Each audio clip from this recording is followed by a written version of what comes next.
with Mr. Review. We spring into action with breaking reviews.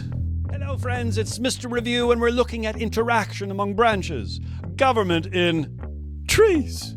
That's right. We added the bureaucracy, and let's just make sure we get this right. The bureaucracy has a substantial amount of discretionary authority. Congress writes a law. We advocate for peace in the Middle East. The president gets on TV and gives a message through the bully pulpit. We want peace in the Middle East. But then the Secretary of State, the State Department, with all the diplomats, the bureaucrats that oversee our foreign policy, they write the policy, they enforce the policy, and they actually interpret the policy. This happens at every level of bureaucracy. A tremendous amount of discretionary authority.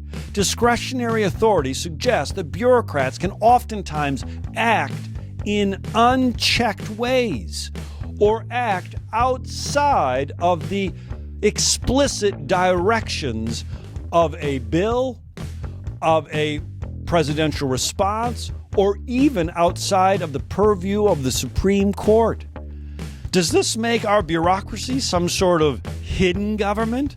Some sort of dark state? Oh, people talk about it, and there are checks.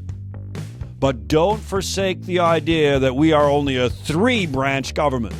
No, let's make sure we understand there is really a fourth branch, and that is the U.S. bureaucracy. Pushed, shoved, and nudged by all three branches, but in many cases, the U.S. bureaucracy acts unto its own with great discretionary power, springing into action with breaking reviews.